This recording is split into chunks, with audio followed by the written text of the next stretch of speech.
Hello, everyone, and as always, welcome back to Strategy Gaming Dojo, where we find, learn, and play one more turn of the great strategy games. And today we're finding one. It's Strategic Command American Civil War, and I'm excited. A brand new Strategic Command game. I love the Strategic Command games.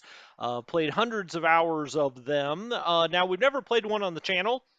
That's for a couple of different reasons. Just timing. I mean, the other strategic command games came out some time ago, and the channel is fairly new. And also, they probably don't really lend themselves to tutorials as much as some other more complex games, like the Gary Grigsby games or some of the Paradox games that I do tutorials for.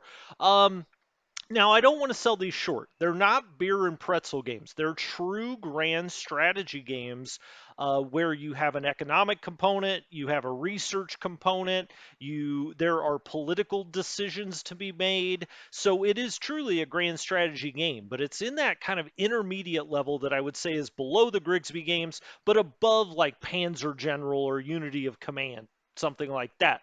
Um, and so I would recommend these games, this series of strategic command games, to people that are looking to get into strategy gaming or strategy war gaming as something that they could really pick up on. It's not too simplistic, yet not so complex it'll just blow their minds. These are great games. Now, they had some time ago announced that Matrix wanted them to make more games in this series.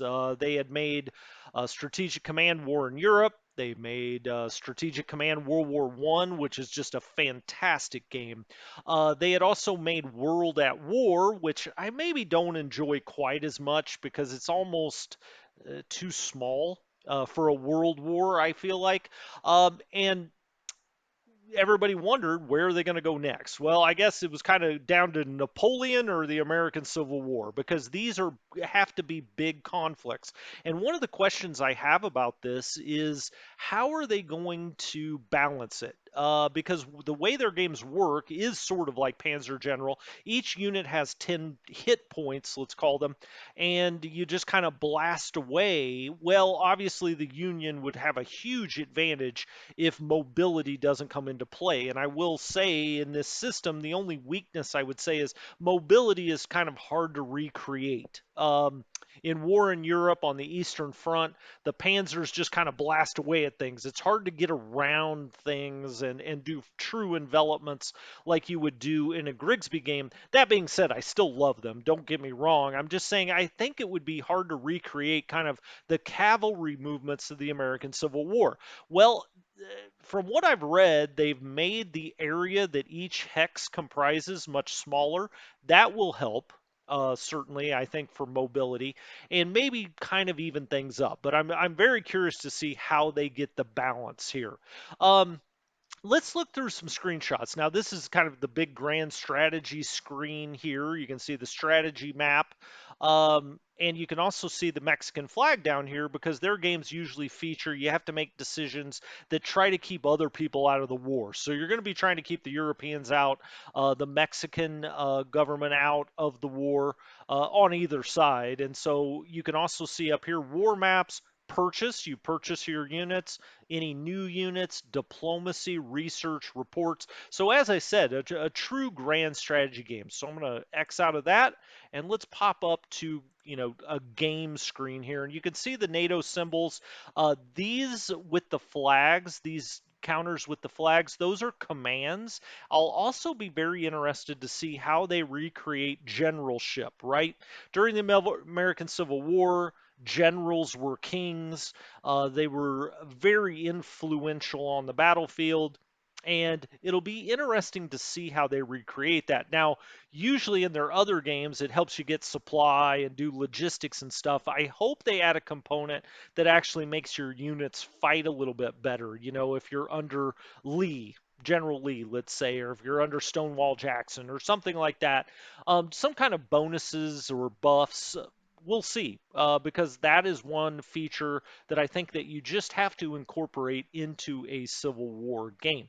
Again, here is the Eastern Front, and you can see, in a battle of attrition, eventually the Union can just overrun things. This must be very early on. And it'll be, and you can see the cavalry units here. Can they get out? Can they run? Can we, head up into Pennsylvania? We'll see if they are able to accomplish that. I think they probably will because they make really, really good games, generally speaking. Again, I would say that World War One game of theirs is one of my favorites of all time. Here you can see the other counters that they use. You've got the infantry here shown as riflemen. You've got the generals back here with a desk looking at the map there with the I'm kind of surprised they use a Confederate flag in this day and age. One thing that they have talked about um, doing in this game is really buffing up the naval warfare. So you can see ships here. You also have them in war in Europe. You have them at World War, obviously. And the naval always seemed like sort of a secondary component of the games, especially in war in Europe, of course. But in this one, they really are going to flesh out that naval component of the game, amphibious attacks. You can see the fort here. Obviously, during the American Civil War, very important that you can bombard forts.